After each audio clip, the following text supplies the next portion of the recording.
Welcome back to CareCast, the podcast from Caresoft, the trusted government IT solutions provider. Subscribe to get the latest technology updates in the public sector. I'm Anthony Jimenez, your host from the Caresoft production team. On behalf of Fortra, we would like to welcome you to today's podcast, focused around domain impersonation, lookalike domains, and phishing protection. Nick Oram, Senior SOC Manager for Domain and Dark Web Services at Fortra, will discuss safeguarding federal websites with Fortra brand protection. Thank you, everybody. Thanks for everyone for joining. But just to introduce myself here, my name is Nicholas Oram. I'm the head of our dark web and domain monitoring systems here at Fortra. I've been in the industry since about 2016, and I've also worked in some other different environments like the social media service, as well as I used to head up the mobile application monitoring solution. I wanted to start off with just talking about the domain lifecycle and how domains are abused, showing what is a lookalike domain and how are they created by threat actors. And probably the main goal of this presentation is going to be, defending against lookalike domains and showcasing our collection, curation, mitigation, and monitoring processes here at Fortra, and showing why these are needed, like full protection across the attack chain. For these 4 different areas, we're going to show it based on the domain monitoring solution and also the credential theft monitoring solution. And when I say credential theft, you could call it the phishing protection solution at Fortra. Then after going over that, we'll show some common threats that we see on these services, what they look like. All right, just to start off, I wanted us to go over just what are the elements of a domain, since some people may not know this verbiage. To understand how domains can be abused, it's helpful to understand a few basics in the domain lifecycle itself. Domain names give internet users an easy way to communicate and visit websites. They define an area of authority for registrants, map to IP addresses that identify a web or mail server, and originate from the domain name system root. At the highest level of the DNS hierarchy, top-level domains, also known as TLDs, are controlled by registries and make up the end portion of every domain name. Second-level domains are the next level below. These are managed by registrars. They are often selected by companies to represent a brand and establish a unique website address. Subdomains, which make up the next or third level down, are controlled by a domain's registrant and can provide a means to differentiate areas of sections of a website. And that's just a little bit of background. Let's talking about the elements of a domain. I wanted to briefly talk about the life cycle of a domain and the 5 phases of a domain. Domain names are not technically bought or sold. Registrants pay for the right to use them for a predetermined period. Generic top-level domains like our .coms, .nets, etc., have a typical life cycle made up of 5 phases, which we will go over briefly here. For phase 1, the domain becomes available. During this phase, anyone can register the domain for 1 to 10 years. In phase 2, registered and active, once a registrant pays the registration fee, the domain is considered active, and they can set up hosting for a website or an email during phase 2. In phase 3, the expiration and renewal grace period. If the domain is not renewed before its expiration date, a registrar will change the domain status to expired and turn off access. Phase 4 is the redemption period. If the registrant still does not renew within 45 days after expiration, the domain goes into a redemption period. They still have the option to renew for 30 days if they pay a fee. And lastly, phase 5 is pending deletion. After the redemption period, requests to update domain information are denied. This phase is usually 5 days.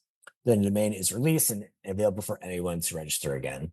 So with these phases, this kind of also sheds the light on why it's important to keep track of the domains that you do register in case they do end up in phase 5 and deleted, a threat actor picks them up.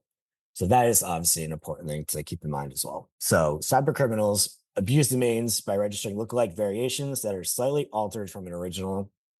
Hundreds of thousands of lookalike domains are registered each year to leverage the existing trust of reputable companies, confuse customers, and make money by committing fraud. Many attackers use similar tricks to create lookalike domains. The techniques showcased on the screen are often used to generate several variations for implementing attacks by threat actors. In addition to the techniques on the screen, our detection capabilities also perform fuzzy matching to detect common no impersonations of your brands. But if you look at these are just kind of the most common ways someone could, impersonate a domain. As obviously with fuzzy matching, that kind of goes a little bit beyond these, where we can detect, patterns that aren't as closely related, but still could be, an impersonation of your brand. So the fuzzy matching is also another critical component of what we do as well. But research does show that lookalike domains appear legitimate for a reason. The human brain doesn't read words letter by letter. It processes the word as a whole. This means we often overlook spelling errors that, if examined closely, would seem like nonsense. Our brains constantly anticipate what comes next, using context, current input, and past experience to predict and fill in gaps. If the letters within our word are jumbled, we can still recognize the word correctly. And this phenomenon is called as typoglycemia, which suggests that readers can understand text despite misplaced or scrambled letters. And this is kind of just showing why impersonating domain is quite successful, because we're reading it as fishlabs.com, not with the errors. I wanted to talk about the anatomy of a lookalike domain attack. And we have the diagram here to show the different steps. So we'll chat about the steps here. Most lookalike domain threats have a common structure. For step one, threat actors will first scout out successful brands to impersonate, then find legitimate domains the company already owns or uses. They'll use techniques to slightly modify the domain, like changing the TLD, using hyphenation, transposing, adding, or omitting letters. As they formulate new names, they will usually check for availability against the Whois database using free online search tools. If they can't quickly find a name or decide to create a large-scale attack, a more sophisticated scammer might automate this part of the process by writing a script that generates hundreds or thousands of variations and programmatically query the Whois database to find which ones are available. Once they find their preferred names, they'll choose a registrar and register it online. Most scammers select from several registrars that are cheap or free that allow them to hide their identity. And step two is creating a DNS record. Threat actors will then create an A record to point to the new website or an MX record for email delivery. Most web hosting companies offer domain, website, email, and DNS hosting with simple tools to add or update DNS resource records. However, threat actors sometimes choose to use a different provider for each service. Spreading their attacks across multiple vendors adds a layer of complexity and can make takedown more difficult. To set up an attack using a website, the next step is to configure an A or address record. As the most fundamental type of DNS record, A records map the domain or a subdomain to an IP address. A quadruple A record, also known as a quad A record, is similar to an A record, yet it points to Internet Protocol version 6 address records. If a threat actor plans to send emails as part of their attack, they would configure an MX or mail exchanger record to indicate which mail server is responsible for sending and receiving email messages on the behalf of the specified domain name. For steps 3 and 4, most threat actors obtain SSL certificates for their registered websites to add a layer of legitimacy. SSL certification can be anonymous, obtained at no cost, and very effective at giving an appearance of safety to the end user. Once they build a website, they'll share a link in various ways, usually via spam, SMS, blog comments, or even phishing emails. For an email-based threat like a business email compromise, also known as a BEC scam, a scammer might visit LinkedIn or other social media platforms to find names and email addresses of company employees to use when setting up email accounts. This added step may take time, yet it significantly increases the appearance of authenticity. And just to point out too, you can also find corporate emails and third-party leaks, as well as combo lists that are being posted on dark web forums, Telegram channels, things like that. Downloading those and using those for targeting efforts as well. Emails might be sent from servers where the domain was registered, the website hosting provider, or a mailer program on a compromised third-party website.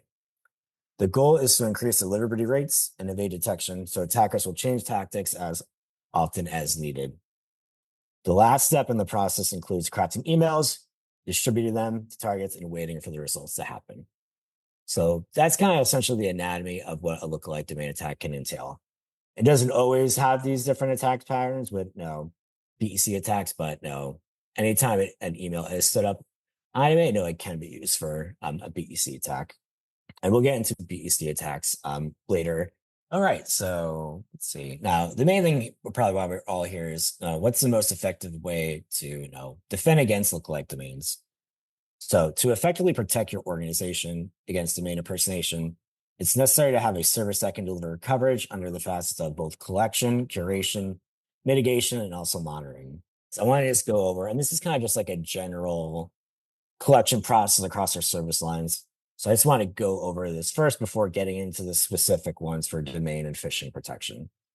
First, collected data needs to be analyzed and enriched before you can do much with it. The stronger collection is, the more data that is to sift through in order to find the real threats. That's where our curation comes in at Fortra. As with collection, curation is threat specific with a concentration of unique technology and analysis based on the type of threat. Collected data goes through a multi-stage threat-specific process to weed out false positives. We mine our data using algorithms and machine learning to find what's relative to our clients. This data is analyzed using an array of threat-specific automated logic. Those machine analyzed results are then taken through threat-specific handling processes by our analysts that specialize in that type of threat hunting. Analyzing a potential phishing site is completely different than analyzing an executive threat that was posted on a social media site. An analyst that's trying to analyze both and more simply isn't going to be as effective as someone who's specializing in one kind of threat review. And that is why we do specialize. Our specialists bring more context to bear and make more accurate decisions. Without a center of excellence approach to this, more of that burden would be placed upon your team. With this managed service approach, we can do all this work on your behalf. So, and that's the big thing here with both our domain service and phishing protection. The four different aspects that we're going to go over is all done on your behalf. There's nothing you have to do within that process. It's all managed by our team of analysts on the domain side and the phishing side. But if we go first, to talk about the collection for the domain monitoring service.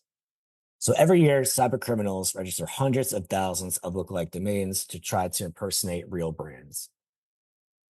The goal of domain impersonation is to prompt interaction with a malicious email or have the user perform an ulterior motive like visiting a phishing site so the threat actor can steal personal identifiable information.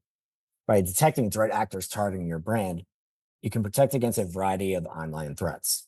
However, detecting abuse requires visibility into new and existing domain registrations and the ability to mine those registrations for brand-related keywords, and also doing fuzzy matching of those keywords to find even more threats that are out there. There are a number of useful sources for domain intelligence, and they can contain some of these sources outlined below here. We do gather TLD zone files every day, as every newly registered domain, this comes out on a daily basis. The DNS zone files to identify every active domain across more than 2,000 top-level domains, including both generic and country code TLDs. We gather data from secure socket layer, which is this SSL certificates, transparency logs present in domains, subdomains, third level domains, fourth level, and so on, for millions of new SSL certifications issued daily. We do also analyze DNS traffic, contains domain names being queried, and can be monitored for new domains. DNS queries can be performed using lookalike variations of legit domains to see if those lookalike variations currently exist. The domain service also monitors other DNS sourcing methods to find threats for our client base. So these are just some of the many sources we're using to collect data for our clients. So we know we're always actively improving what sources we're grabbing from so we can grab even more and more data for our clients to identify these impersonation threats we're seeing. You can see all the various different aspects of here with proactive detection, our partner feeds, and also getting client feeds as well. But with proactive detection, we're able to detect phishing when campaigns or pages get brought up in the process of being set up. And a couple I just want to kind of hone in on that you see on the screen here would be our web beacon. And what our web beacon is, it's a piece of code that we create that gets added to your website to see when threat actors are scraping your web page. The beacon can show early indications of a new phishing campaign and can catch it before that phishing campaign gets sent out. Our clients would get alerts if we see that piece of JavaScript showing up on that newly registered domain. And the only way that we wouldn't see it is maybe the threat actor was able to remove that piece of code when they were scraping it. But a lot of times we do get alerts to these newly created phishing pages through our web beacon. I know our clients really like setting this up on all their different pages that have logins on them. And kind of similar to the domain service, the phishing service is also collecting SSL certs. This is capturing both lookalike domains with newly registered SSL certificates. And this can also be one indication of maybe some future phishing threats are going to originate if we're seeing a lot of new SSL certs as well. In terms of partner feeds, though, here's the name. You see we have over 300 partner feeds, but examples can include things like VirusTool, OpenFish, FishTank, etc. Feeds we already know, pulling in all that data and looking for threats for our clients. While not client specific, we do source URLs submitted to these platforms and utilize regex patterns targeting HTML content and also URL structure to determine a threat score for the content that is coming from these feeds. Then if they are able to meet that threat score, that would get presented to an analyst to review.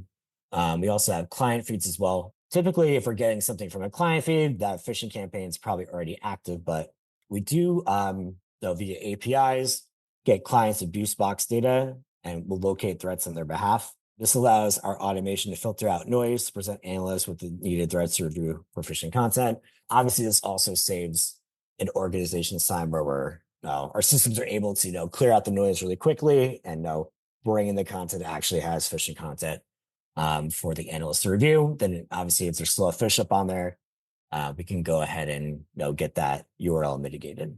We'll talk about domain curation for the domain monitoring service here. Collected domain intelligence must be analyzed to identify real threats.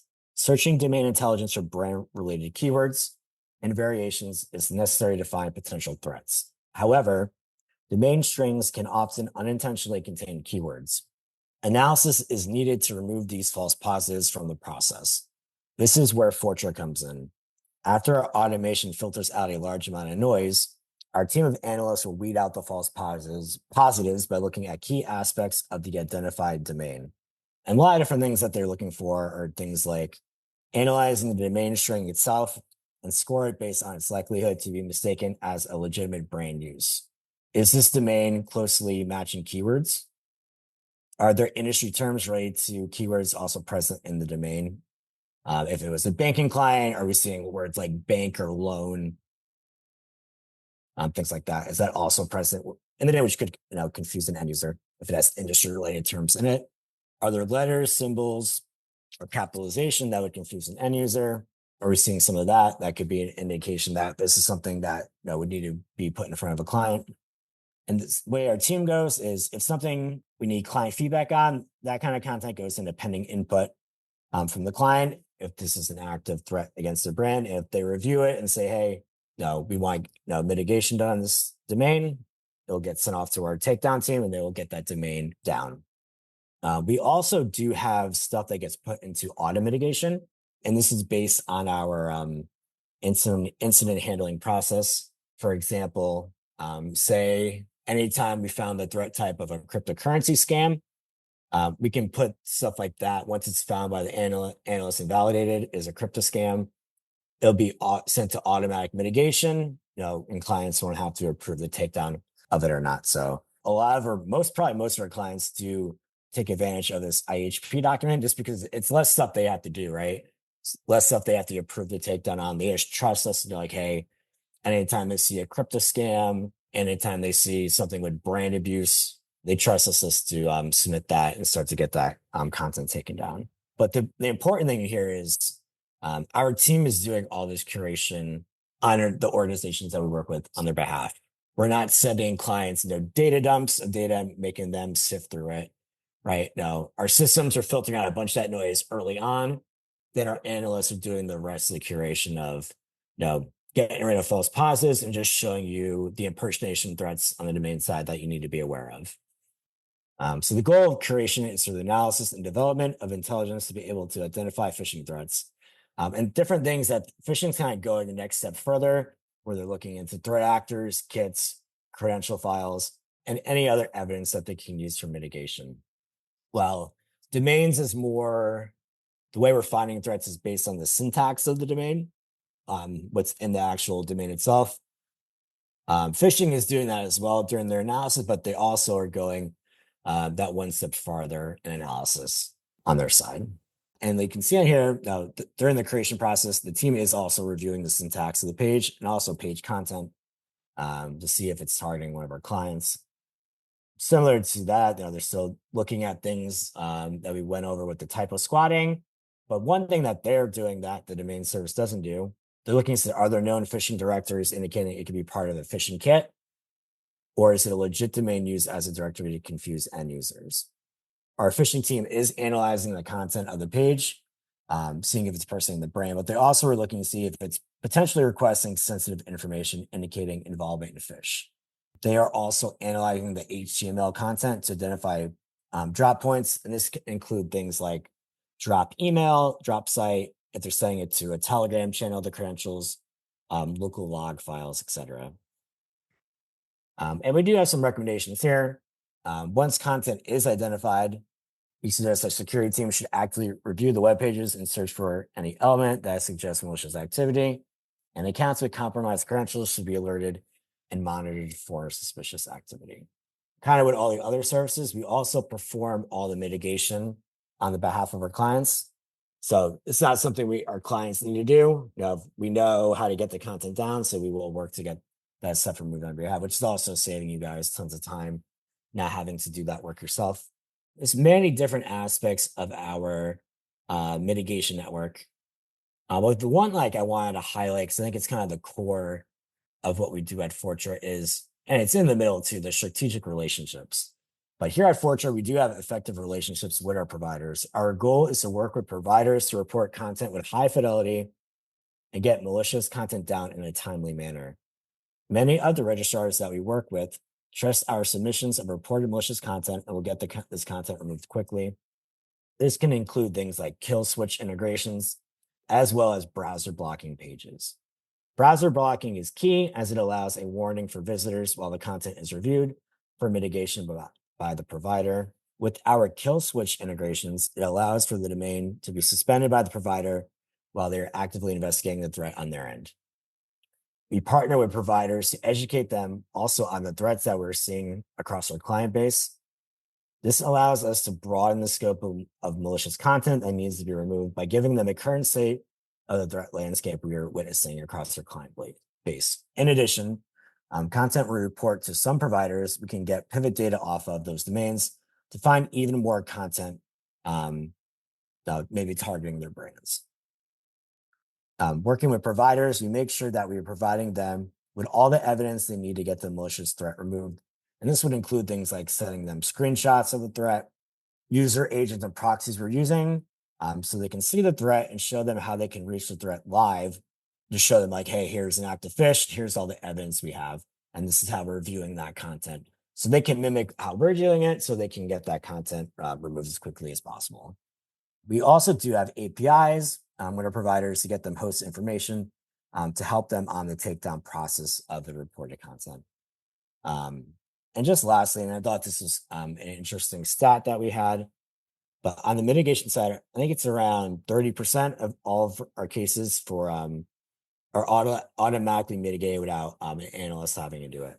So that is a large amount of cases of our overall takedowns that an analyst isn't having to report that for takedown. We have automations in place with those are getting auto mitigated. So that is saving our team time, and it's also getting the threats down quicker for your organization.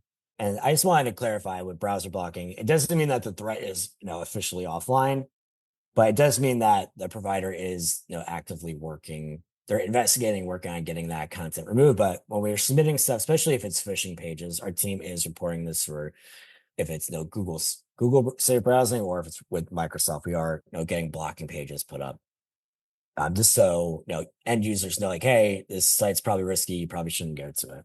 But one thing I just wanted to point out is that if an end user has their browser settings turned off, where these warnings don't come up, they could technically still get the phishing page. But browser blocking is definitely an effective strategy along the mitigation process. We don't stop when it gets just to browser block. No, we continue to work with the provider until that phishing page or offending domain is officially down.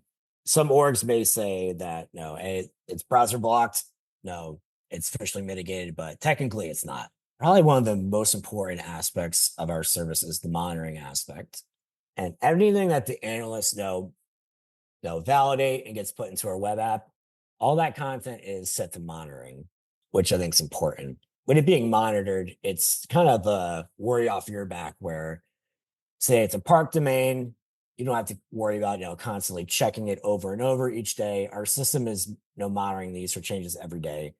And if a change does come up, our analysts will review the change, see if it's noteworthy or not.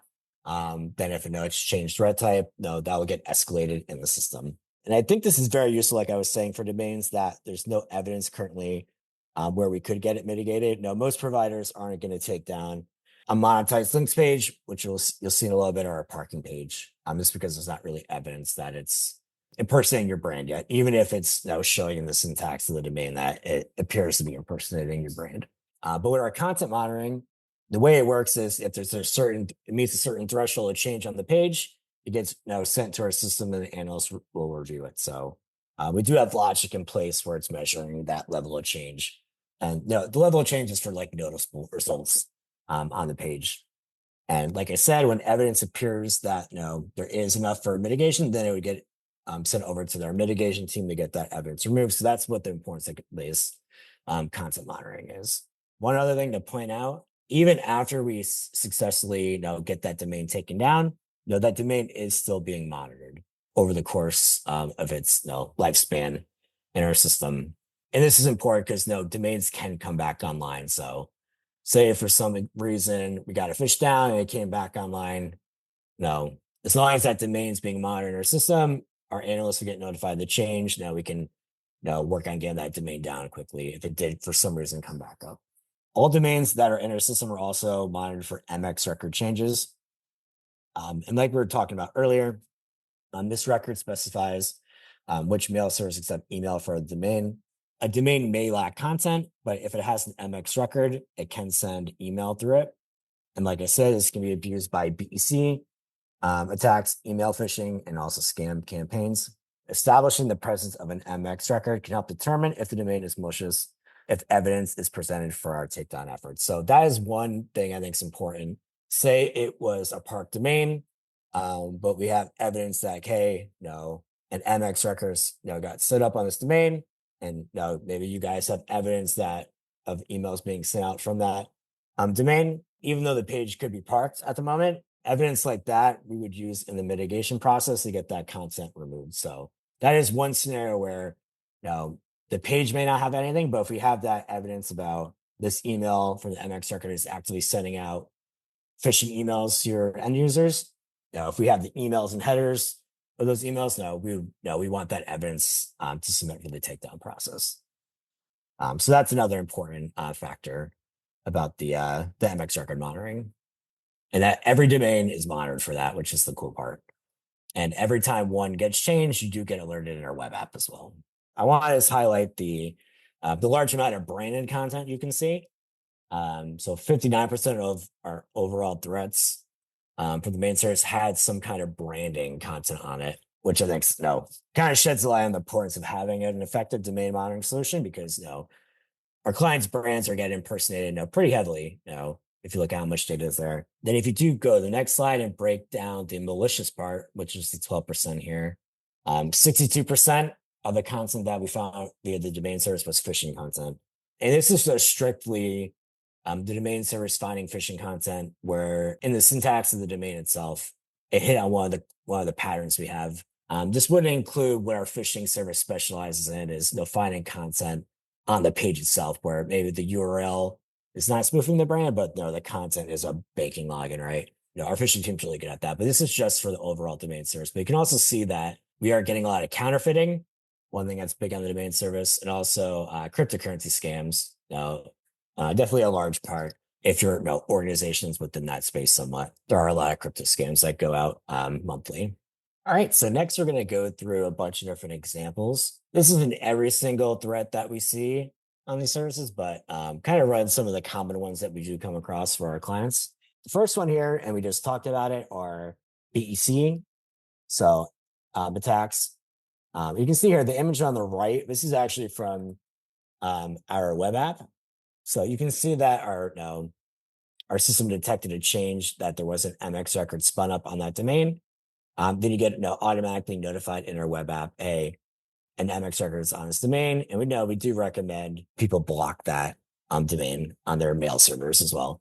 But this is all automated, and everything, every time we add a domain, it's being monitored for these MX record changes that you see. And I also think too, if your organization does, if you have like security awareness training, or you run simulated phishing emails for educational purposes for your organization, now BEC is definitely a good one to use, because it can do a lot of damage if the employee has clicked on a phish from a BEC attack.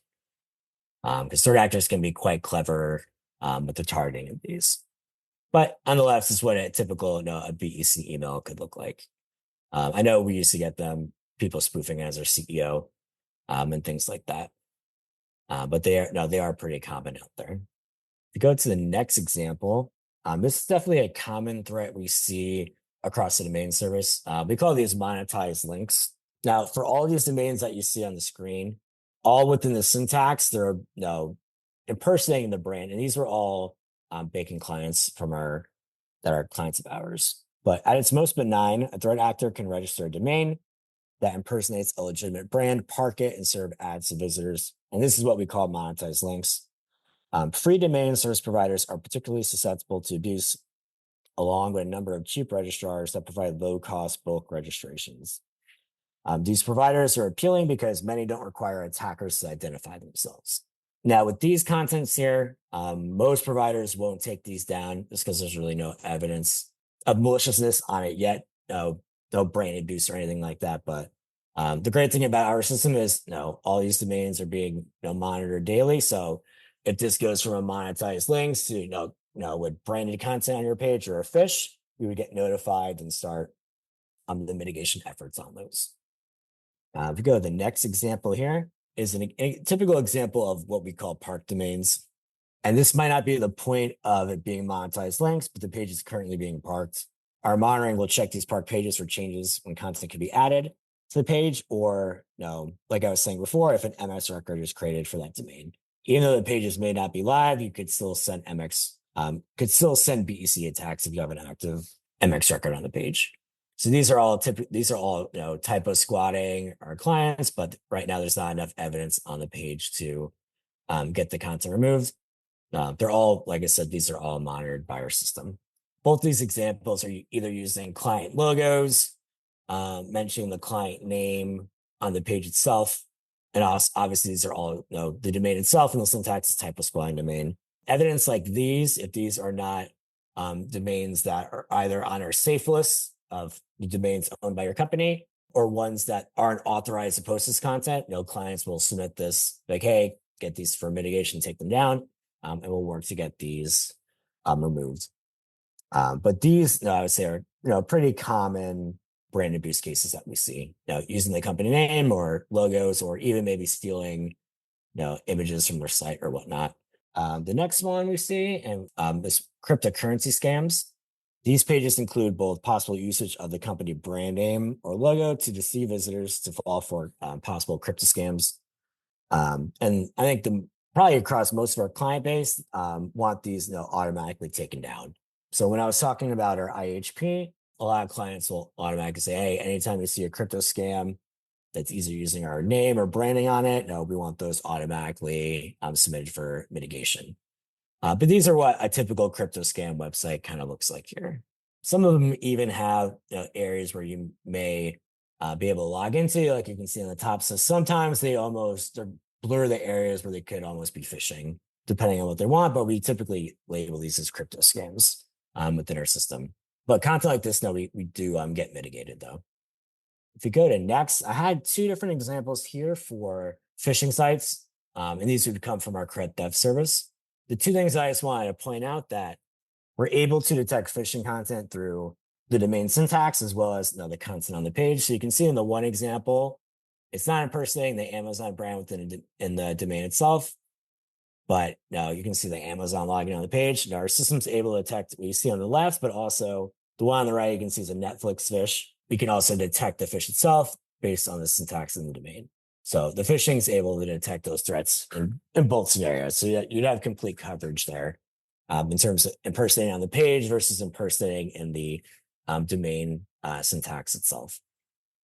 The last example I had is something we also see on the credit theft service is, SEO, poisoning paid advertisements. And I think these are successful because, most people try to put trust in the top search results, but that obviously can be manipulated to put potential malicious links higher up and within the Google search results.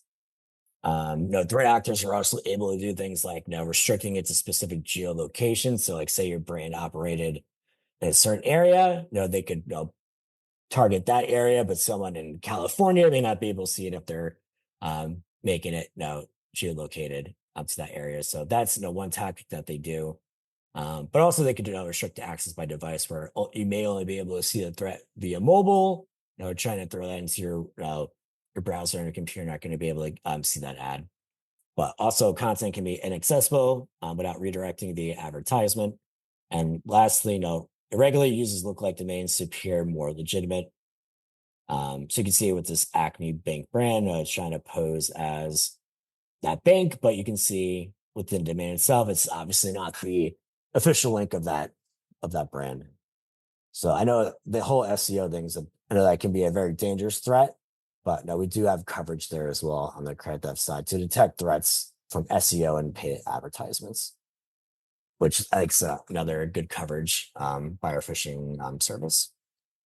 All right. So just to kind of wrap things up for domain impersonation, I think it's important that you have a service that's be able to detect threats via the domain syntax, but also the contents of the page. Having a service that's only doing one of them, you're going to definitely miss tons of threats that are out there. And I would say that anyone that has an active website or login pages, need these services because threat actors find a way to impersonate your brand. If there's potentially financial gain to target your brands, they are going to do that. I think the overall theme of what I wanted to showcase to you guys today was, to protect against the whole attack chain, you need to have an impersonating monitoring service on the domain side and the credit theft side that's doing the full gambit of curation, collection, mitigation, and monitoring. And the great thing, since we're a managed service, we're doing all of that work on your behalf. We're not putting that burden on your team to do it. So we're saving your team time, but we're also just showing you the threats that you need to be worried about if we do need input from you. So it's definitely saving tons of man hours on your end that we're doing all this on your behalf, especially the monitoring aspect. You can kind of rest assured that you find a type of squad of a park domain that currently doesn't have any content on it. If there is noticeable change on it where it changes from a park domain to a brand abuse or a phish, you're going to get notified about it then. If there's evidence for mitigation, our team's going to work to get that content removed. And lastly, we spoke about it a bunch, but just monitoring for MX record changes is something that you definitely want to have as well. Just with the ease of being able to send out a B2C attack. It's important to have this kind of monitoring as well for all your domains.